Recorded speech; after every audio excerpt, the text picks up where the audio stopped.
This is nothing but that sports talk.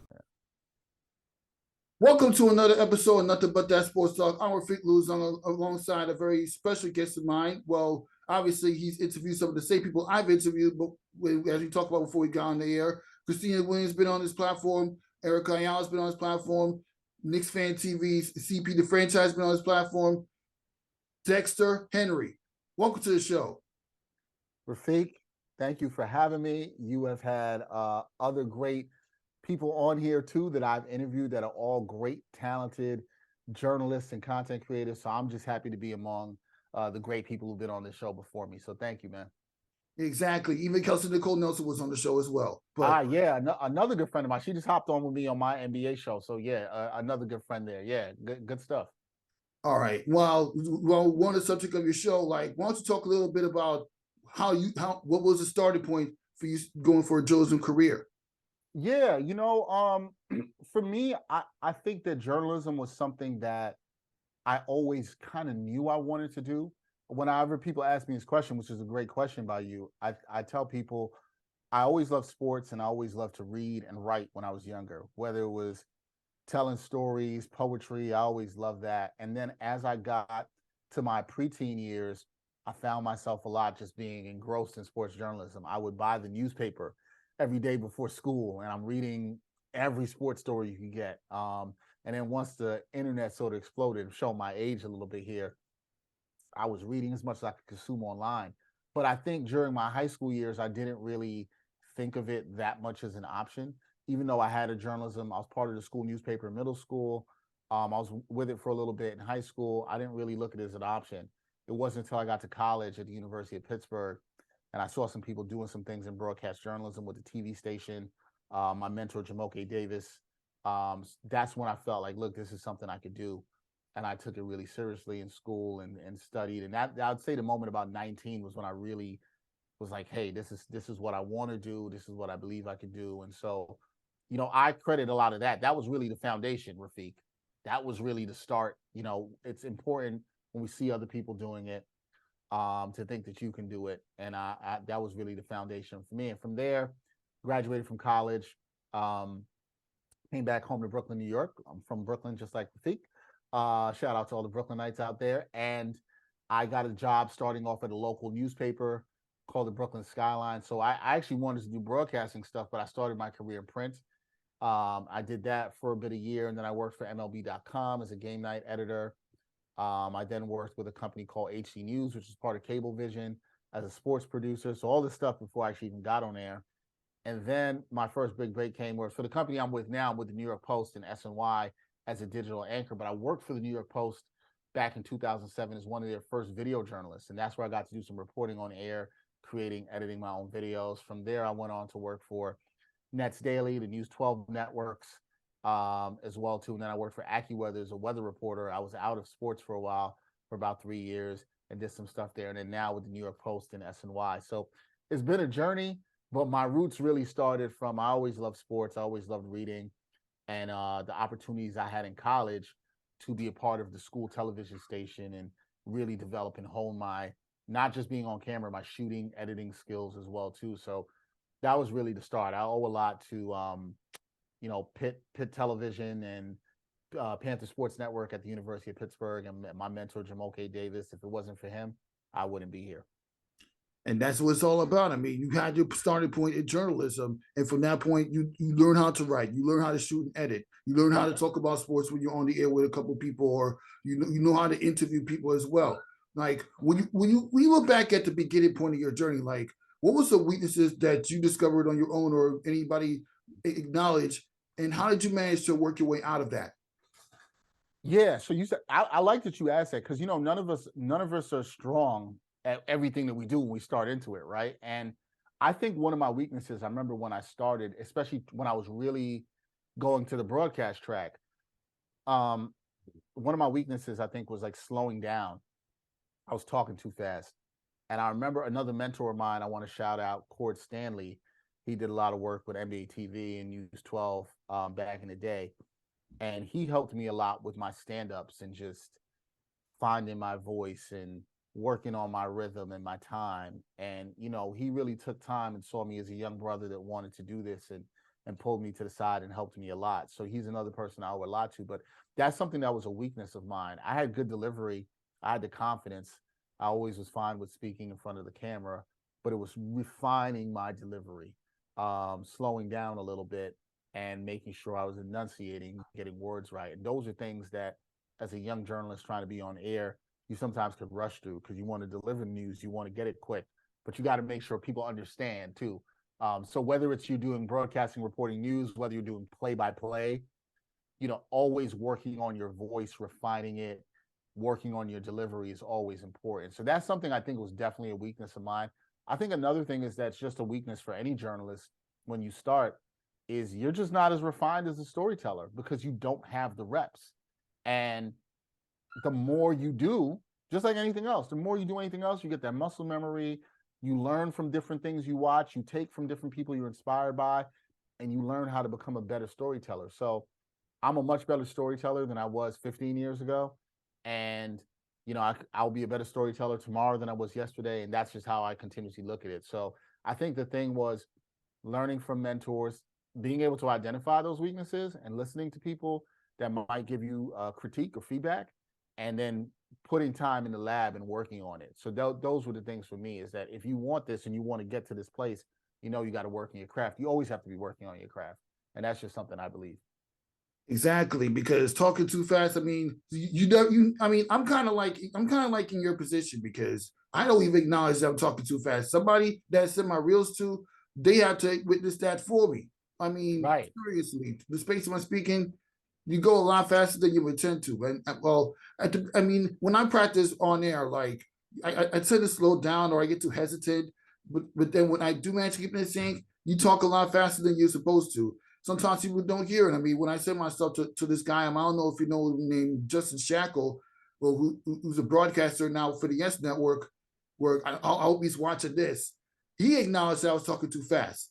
Hmm. I mean, and then when I sent him something, one of my interviews, like literally a few months later, he said, "You learn to talk a little slower. Great job." And that's what it's all Yeah. about. Yeah. And the first step for you, Rafiq, there too, was that you heard that critique, right? Like you heard it, you accepted it, you did not internalize it or make it a personal attack on you. And you said, okay, this is something I could work on. And it does take time to find your voice, to find your pace for all our young journalists and broadcasters out there. It does take time to find that. Because as Rafiq said, Rafiq made a fantastic point here that you don't hear yourself. You've been hearing your voice for so long in the way you talk. Out even outside of, I know people make a joke, we have our broadcast voice, and we do, but that's a skill that is refined, and you have an ear to how you sound and how you talk all the time. And I think when you are able to then separate the two, you're just going to become better at it. But it's just finding your pace and your voice. Your pace is not going to be somebody else's pace, but you just have to find it. You'll find it with rhythm and repetition. And that's something somebody told me. And I even had a friend who, it's funny, I had a friend who she does a lot of speech therapy, excuse me, and she had one time told me, yeah, you also need to slow down. And so that's something I took a lot of heed to, because she was not even in broadcasting, but she does a lot with enunciating and speaking. And so it was really good, helpful advice. Exactly. And you know what? I'm glad you took that advice because that is one of the steps to help you get to where you are being a broadcaster for the New York Post and SNY. And when I saw you got the opportunity, I'm like, wow, you're doing big things. Thank you, man. It I thank mean, you. you're doing some stuff for the backpack broadcasting.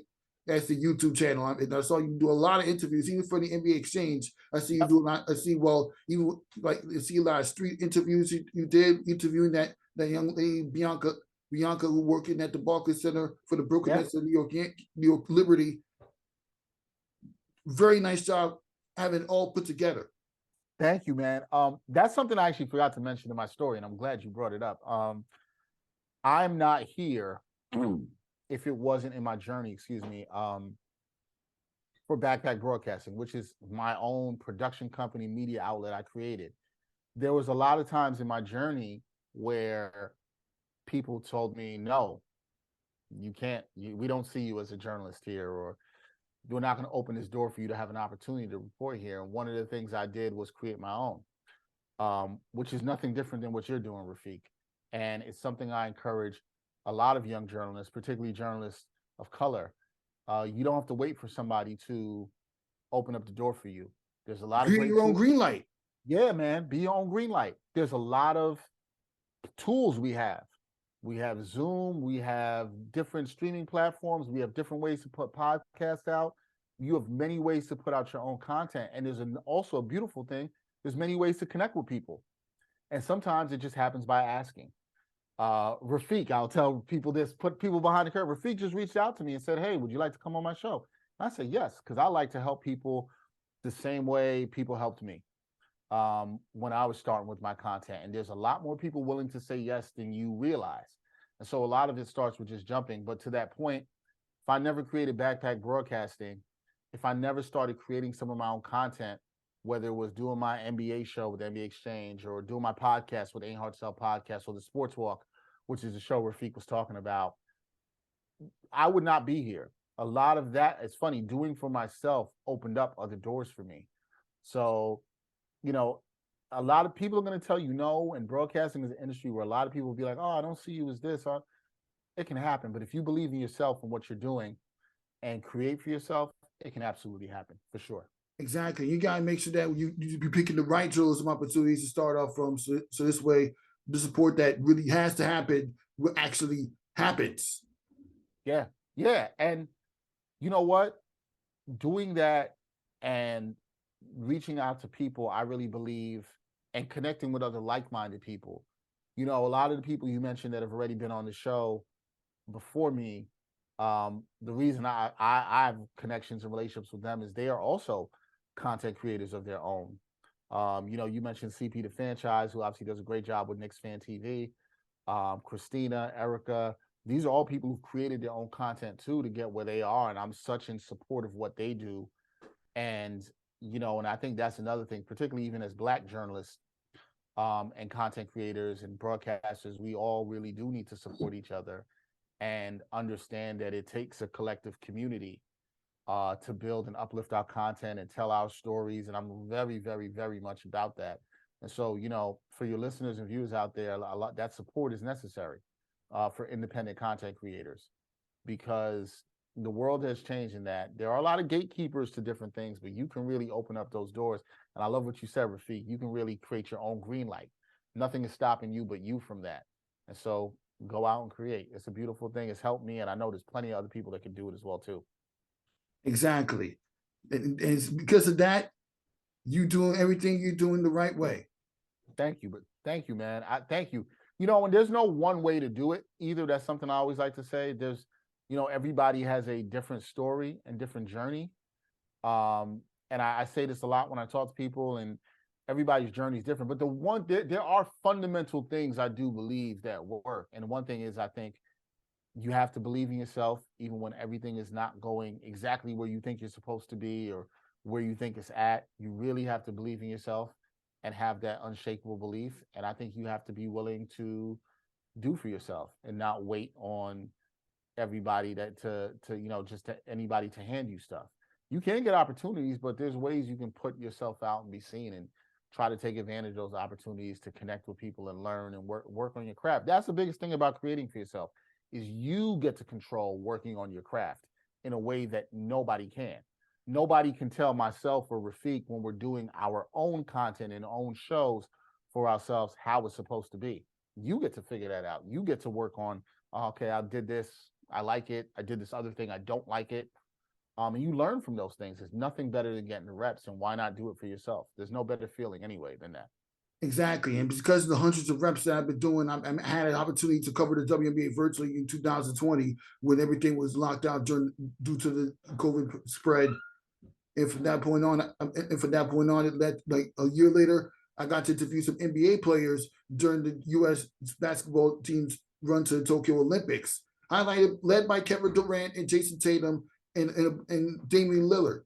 That's just name a few players. If you looked at my Instagram account, you see all the interviews of the NBA and WNBA players and the 2K League players I've interviewed.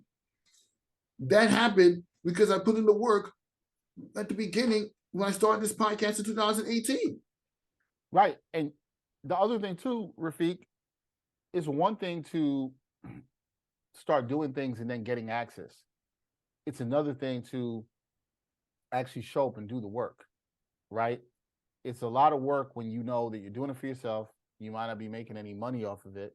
You might not be getting paid off of it, but you're still able to say, this is for me. This is for my purpose. This is for my growth. And I think when I hear the names of the people I'm grateful that you had that opportunity. I really am. But what I hear in that a lot is that, yo, you put in the work, man. You're the one who decided to, I'm gonna go do this. I'm gonna keep pushing. I went from doing WNBA and then I did some NBA stuff, and now I've had these different things that are part of my reel, and nobody can take that from you. And that's the beauty of it. Nobody can take it from you. You did that for yourself. You created, you grinded, you make those opportunities, and those opportunities are only going to grow even further because you're putting yourself in a position to constantly succeed, to be seen, to connect with other people. That's another thing I like to say to people is like what Rafique just talked about. It's not just even about the fact that you got to interview Damian Lillard and Jason Tatum. All that stuff is dope. It's amazing.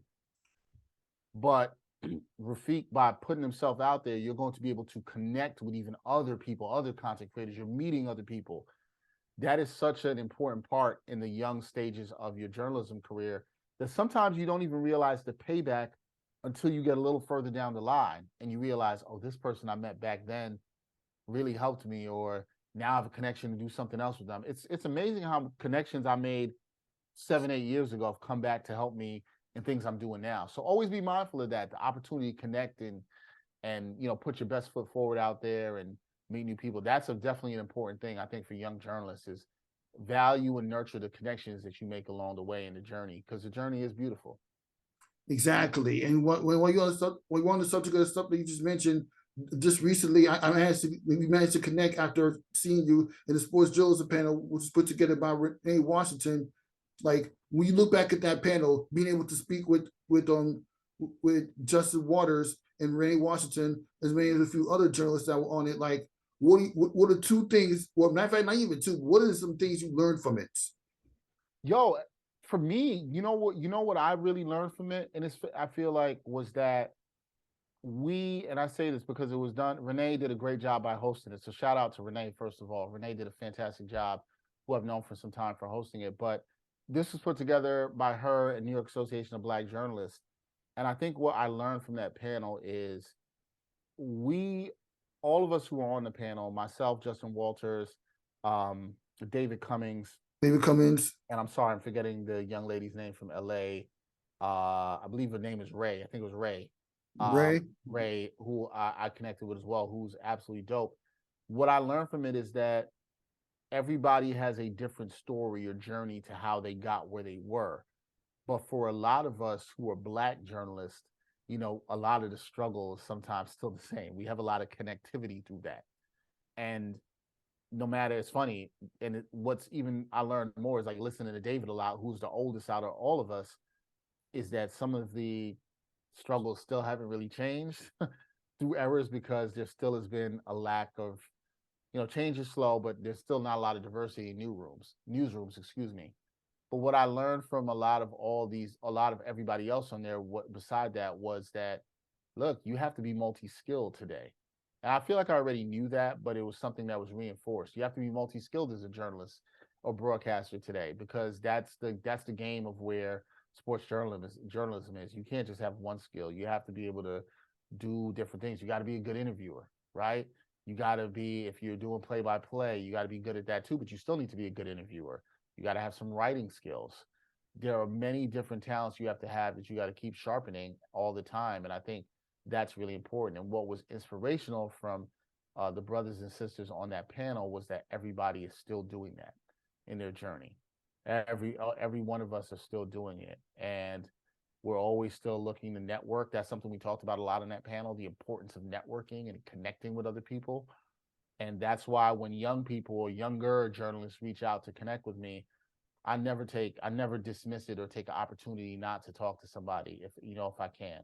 I never do that, because there's always some time I could give, and I know people are appreciative of that. And it was good to hear from other people on that panel that they try to do the same thing.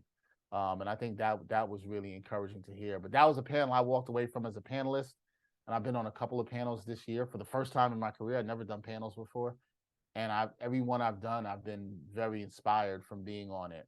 There's so many people out there doing great work, and I'm just fans of anybody doing great work and trying to push journalism further. Exactly. And part of being a good journalist is learn how to read and write. Like that book that's literally right behind you, of the Oh yeah, blood of the Blood in the garden. Garden. Yeah, Yeah, that Chris I mean, Herring. Shout out to my man Chris Herring. obviously you learn something for reading that book right behind you. Yeah. Like and while we're subject of that, like what as long, as long as you've been following the Knicks, like what was always your good and bad thoughts you had throughout your career as a journalist? As a, so full transparency, I grew up a Knicks fan, die-hard Knicks fan, man. Like the Knicks are probably my first sports love. Like I liked the Mets when I was really young, but basketball is my number one sport. Exactly. And I was I still root for the Knicks. I'm not one of those journalists that act like I can't root for a team and still be objective. I am, but I still root for the Knicks. But yeah, man, as a young kid, the Knicks were really good in the 90s, and they made it to 2 finals and broke my heart in 94 when they didn't win. But as a journalist, since I've been doing this professionally, so that's since 2005, for the most part, team has not been good. Like it's not been really good over the past 17 years from the Knicks. There are only 2 playoff appearances, if I'm not, and actually, let me make sure I'm not wrong on that. There are 3 playoff appearances in that time. So it hasn't really been that great. I am more optimistic about where the team is now currently than maybe some other people. I do think in the last couple of years, the last 3 to 4 years, the Knicks have been run more competently. I think they've made some decent decisions. They still lack that star player, but I don't think the organization is that far off. I think they've made some good decisions. I think they've had some okay stuff with the draft. The last 3 or 4 years hasn't been bad. They've had a playoff appearance, once in the last, 2 years. And, I think they have a good shot at another one this year. So I think the franchise is in an okay place. I just think they need to find that star. Now, how they find that, that's another story. But I think they need to absolutely find that star to kind of go with some of the young talent they have. And I think that's going to be the challenge for them, particularly in the next 2 years or so. Can they land that star? Can they keep some of the young talent and build around that with a star? I don't know who that star is. It would be preferable if they could draft that star. That would be the key. But we will see. But I don't think the Knicks have been the dumpster fire that they have been probably for the majority of the last 17 to 20 years. I think they've been in a better place recently, and I think there should be some optimism among fans. Yeah, and while we're on the subject of this year's New York Knicks, like what is the state of New York Knicks you can provide? Because this year, well, they had a little bit of a drop off. They were in the playoffs in 2021. Everybody was excited. I was excited. You was excited. Mm-hmm. After a late second loss in game 1, they bounced back in game 2, and then they got smoked the rest of the way. Next season, they regressed a lot. They only managed to have 4 wins, worse than last season. They didn't make it. They pretty much gave up this draft pick to get Jalen Brunson, and to start the season, he's not bad, averaging about 21 points per game, yep. 8 rebounds, 8 assists. So, thoughts on the Knicks' progress this season so far? So, when you look at this season, Jalen Brunson's been really good, man. Like he's been really good, and he's going to get consideration. Right now they're 12-13 at the time of us recording this. They'll play a game Friday night against Charlotte, and we'll see if they get back up to 500. But I think if they're over that, Jalen Brunson will get a lot of consideration at guard for All-Star. His numbers have been really good, as you mentioned, Rafique. I think when you look at this season, and I was fine with the Jalen Brunson sign. I wanted to say that first. I think there was some thought that, they overpaid for him and stuff. Now I'm like, no, it's a fine deal. And I think it's going to look like a bargain in about a year or two, especially when the cap is expected to go up. I think it's a fine deal.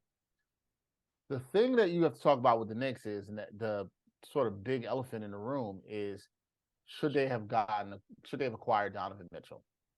Now, I was in the camp of what we were hearing that Utah wanted for him. I would not have given it up because it would have left the cupboard bare.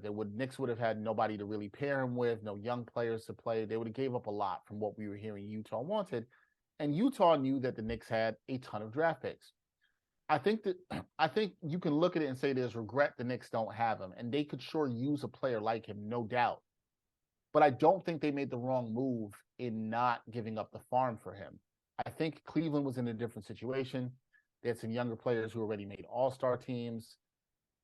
Donovan Mitchell was more tailor-made. They could give up enough, and they had a good young core that established themselves a little bit more than the Knicks. And so that's why I think Mitchell might have ended up being a better fit in Cleveland. With that being said, Rafique, you look at this team right now, they are what they are. They're pretty mediocre. They're having a lot of issues defending the three, which has concerned me. They're not a good shooting team. They've not shot the ball well from downtown this year. So that's been the thing. They can't hit threes at a good enough volume, and they don't defend the three really well. But I think they kind of are what they are. I thought they could win. I was a little bit higher than some other people. I said 44 to 46 games. And I think they still could do that. They could be slightly above 500 or slightly below it. It wouldn't shock me either way. But I think if this team is to take another level, another step, I should say, they're going to need a star. And I think what they need to do is I think they need to move off of some of the veterans they have, like Julius Randle, go all in on playing some of the younger kids that they're identifying as a core they want to play with, and then see if they can either move up and get that star in the draft or trade for one. Now, I don't know who that'll be exactly, but I think there's some ways they can do it. I just think right now they're a mediocre team. Now, I think when you're mediocre in the NBA, if you're going to be in a mediocre position, you don't want to be A, capped out, and B, you don't want to not have assets. The Knicks cap situation isn't terrible. They don't have flexibility for this offseason to sign a free agent, but 2 seasons from now, they should have some maneuverability, especially if they trade someone like Evan Fournier or something like that and get off that contract. They should. But I think they have a lot of assets in terms of draft picks, and they're not in the worst situation in the world. I think what they can't do is panic and try to trade for somebody that doesn't fit the mold of what they need to elevate this team, or just try to make a lot of patchwork moves that keep them in the same place. So they're in an interesting position. I think the next 2 years are really interesting for them. But look, they are what they are right now, Rafique. They're a mediocre team. It's, they're not a bad team. They're not a great team. They're a mediocre team. Could they make the play-in tournament or make the actual playoffs? Sure, they absolutely could. Right now, where they stand, they're like a game out of 4th in the East, and the East is very bunched up. There's a lot of parity in the NBA. Sure, but I don't think the Knicks fan. I'll say this again. I don't think the Knicks fan should be down completely on where the team is. The team has shown a lot of competence. You'd like to hear more from the front office, but I think they're in an okay position. They just need to make a plan and decide where they want to go next, and identify who's the core of young players they want to build around and how they're going to go about getting a star.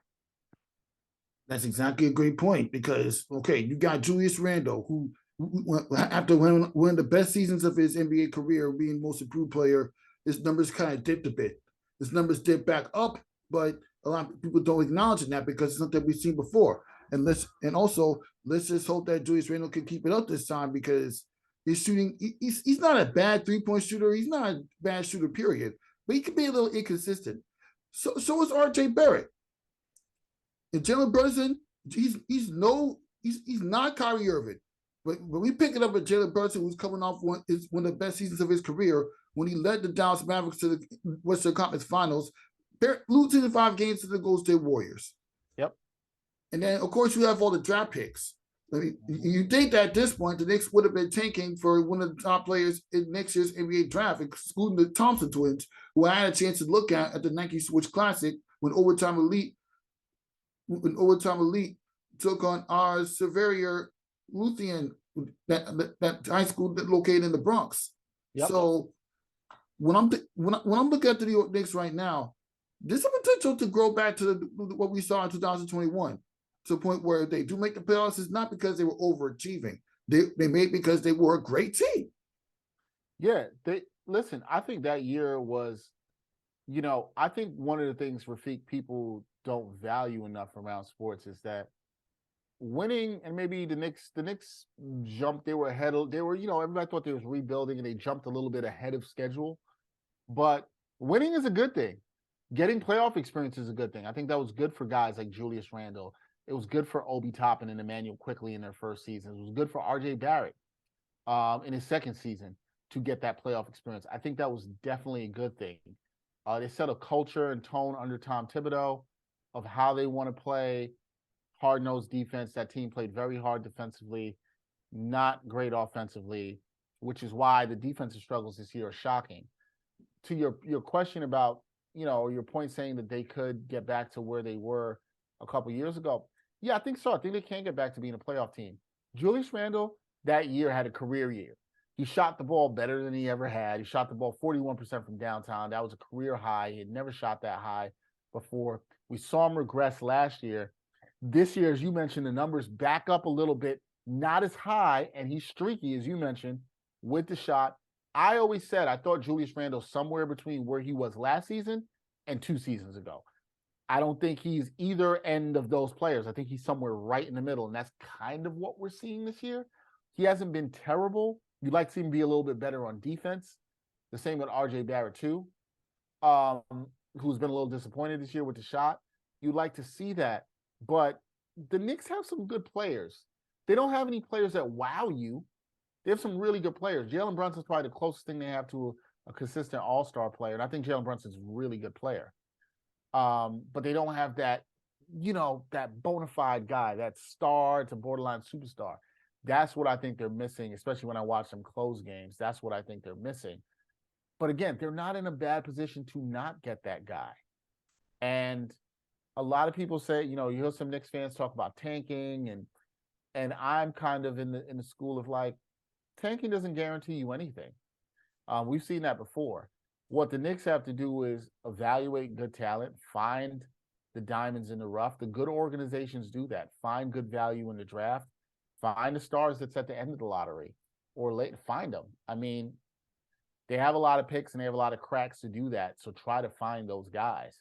And the guys who aren't working, maybe you have to sell off. I think you're going to see the Knicks do that. I think the Knicks might be a little active as we approach the trade deadline, moving off of some vets, because I think they're trying to, and I have no inside knowledge on this, but I think they're trying to, what it looks like is they're trying to identify the core of young guys that they really want to play. And I think that's evident by some of the recent changes you've seen with Tom Thibodeau, putting Miles McBride in the starting rotation. Derrick Rose is out. Cam Reddish is out.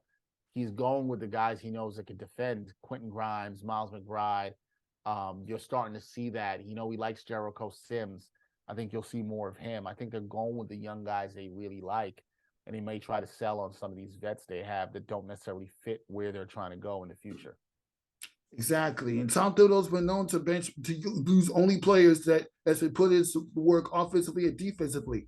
Yep. If any of your players actually slack off or don't play up to the expectations that they're supposed to, you're not going to get that much playing time. He's one of those coaches that make you earn your playing time. Yep. And I'm always fine with that. And while you mentioned rebuilding, there's more to rebuilding than putting together a roster that is not going to go nowhere. It's going to lose a lot of games to a point where they're competing for the lottery. Rebuilding teams have to get playoff experience. I mentioned this in another episode. Mm-hmm. No, you're right. And the other thing is, we look at teams a lot of times and we'll look at this roster and say, oh, this roster is not good. They're going to win X amount of games. We all do this. We all predict. We're all guilty of it. And those guys who are in that locker room that actually play on the court, some of those guys are playing for their next contract. They're not trying to lose. They're not out here thinking about Scoot Henderson or Victor Wembanyama. They're thinking about winning games and staying in the league as long as possible, right? We saw this with Utah this year. People expected Utah to be one of the worst teams in the league, and they got off to a good start. They've sort of come back a little bit, although a lot of that's been without Mike Conley. But Utah has some solid players on that roster who have played in big games that are good professionals and young players who haven't got a chance. And now you see how they're winning games and being competitive. Those guys can care less about Victor Wembanyama. and the sweepstakes there. They don't care. And it's the same thing with any of the players on the Knicks. They're not caring about tanking. They're trying to win. And you might not think that's a recipe for success. And I'm not in the camp. I don't think tanking works for anyone. It's nice if you get a lottery pick in a great year and you find the talent, but you could do that and still not do it. We've seen Orlando be bad for years and not hit on a star, although I think they have one now in Paolo Banchero. We've seen Sacramento be in the lottery for years, and they haven't hit on a star. When they had one, they traded away DeMarcus Cousins. We've seen it. So just being in the lottery and getting all these cracks doesn't necessarily guarantee you that. We've seen teams who have not been in the lottery be able to rebuild, find other stars outside of the lottery because of good drafting, good scouting, good player development. Those things matter too. And I think that's another thing to keep an eye on with the Knicks in the next 2 to 3 years. What's with their player development? My man Gerard Hector from True Hoop always says this. How is their player development going to take these guys to the next level? Where does an Obi Toppin develop to? How does a Quentin Grimes develop? How does Jalen Brunson become a better player? Those are the things that really matter. Development isn't always linear. Sometimes it might be like this. It might go up and down a little bit. But I think good team development is what takes organizations from one level to another. I think we're going to find out a lot about the Knicks player development in the next couple of years. And hopefully it leads into the right direction for the New York Knicks, just like it is with the Brooklyn Nets. Because we'll talk about the Brooklyn Nets now. We've seen when I'm giving the state of the Brooklyn Nets in recent years, we've seen them at a surprising run to the playoffs themselves in 2019. Mm-hmm. After that, they picked up Kevin Durant, couldn't play for a year because of the injury. They picked up Kyrie Irving, only played 20 games. I mean, there were a lot of games where Kyrie Irving and Kevin Durant didn't play through those 3 years, but they did win a playoff series. Right now, they kind of below average to start the season. It's with Ben Simmons that hasn't played an entire year. But when Ben Simmons finally started to play and got adjusted to the coaching system, well, they had Steve Nash at the beginning before they fired him. Now Jacques Vaughn took over, who's a much better defensive-minded coach than Steve Nash ever was. When they come together, they're at the very least winning more games than they did before they made that coaching change. So when you look at the Brooklyn Nets now, like, what is your state of this team? They're in flux right now. I had a lot of concerns about them coming into the year based on everything that had gone on last year with Kyrie. Forget what happened this year with Kyrie, but all of that, the offseason, the drama around Nash. There's always a lot of drama around the Nets. But you mentioned something. Ben Simmons didn't know what you were going to get out of him. He was starting to look good. He was starting to play pretty good in terms of his rebounding and defense and actually being a little bit more aggressive in terms of finishing to score. And then he got hurt, and he'll be back now. They're a work in progress. They're dangerous because of their top-level talent. Their top-level talent. KD's playing like an MVP candidate this year. Kyrie, since coming back, hasn't really been at that level, and they need him to get to actual Kyrie level, I think, to really be good, and they need something out of Ben Simmons. My concern with them is, do they have enough in terms of depth? You like the shooting with, and I mean that really more so on the defensive end. You like the shooting with Seth Curry. You like shooting off the bench with Joe Harris, but those are not plus defenders. Even TJ Warren, who they're now working in the mix, who I think is another good piece for them off the bench. A lot of good guys who can get you buckets, but Yuta Watanabe has been a really good surprise for them. I worry about them a little bit in terms of depth of actual players who could defend, and then also size in the middle. If they match up against the Bucks, who have two bigs, and Giannis and Brook Lopez, the former Net, that's a matchup problem for them. Obviously, Embiid and the 76ers, Robert Williams, when he comes back from Boston, they need a little bit more size. Nick Claxton's played very well this season, but he can get in foul trouble. He's not the biggest in terms of strength guy. Got a good little length, good rim runner. But so I'm a little bit concerned about them. I do think they're going to find their footing, though, Rafique. I think it'll take some time for Kyrie after the break he had, and then Ben Simmons. They're still trying to acclimate a lot. But you also hit the nail on the head. I think Jacques Vaughn's a better defensive coach than Steve Nash was. He has them playing a little bit better defense. Now, their defense still has been great. They've been blowing a lot of leads, and blowing these leads has had KD to have to score a lot for them to win, which concerns me. The usage rate of KD is very, very high. And KD is in his mid-30s now, and you don't want to be relying on him like that night in and night out. So they really need Kyrie to step up and be a little bit better offensively than he has been, and Ben Simmons. So that's a lot of ifs. And you're trying to figure it out as a team that has had championship aspirations, it's had drama in the past before. And I'm sort of wait and see mode with the Nets. I think we'll know a lot about them heading into the new year by the end of this month. But let's see how Ben Simmons comes back and play, and does Kyrie start taking his game to another level? Because if you have those two guys and Ben Simmons can give you defense, rebounding, and the playmaking, they can be fine. I have concerns about Ben Simmons, though. I want to be clear. I have concerns about him and how teams will play him in the playoffs when they could just sag off of him and dare him to shoot. And we all know Ben Simmons won't shoot. So I have a little bit of concerns about their roster.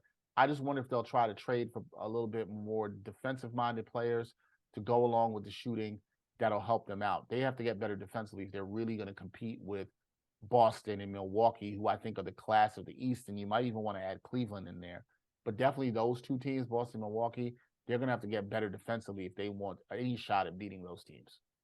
Exactly. And while we're on the subject, well, you mentioned the Milwaukee Bucks. At the very least, if Kevin Durant took a few steps back in Game 7 of the semifinals against the Milwaukee Bucks, we would have had a totally different conversation when it comes to how well the Nets can compete with the Milwaukee Bucks. But since the L did happen anyway, we can definitely say at least this point in the year, the Knicks are not better than a healthy Boston Celtics or Milwaukee Bucks.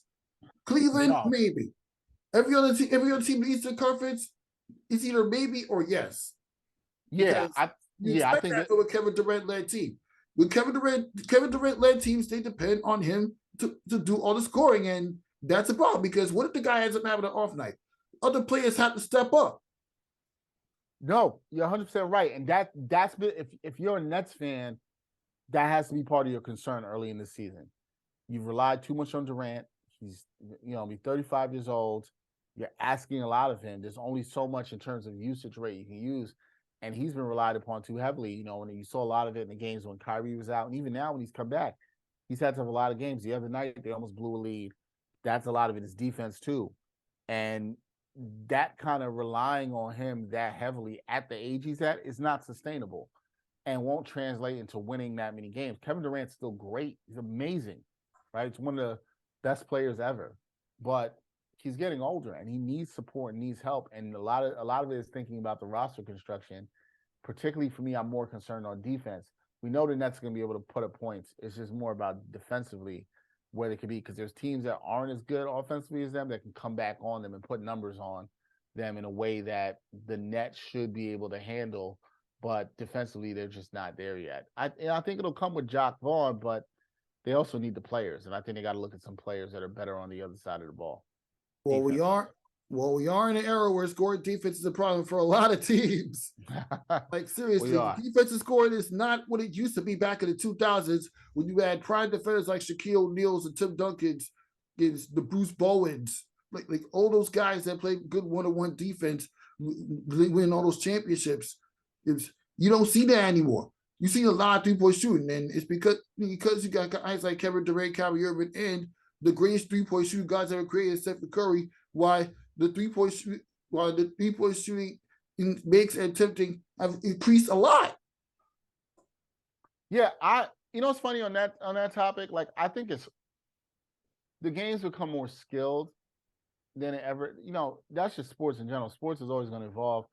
Basketball players in the NBA are more skilled than any other time in NBA history. You got more guys that can do more, and it's the game is truly becoming positionless.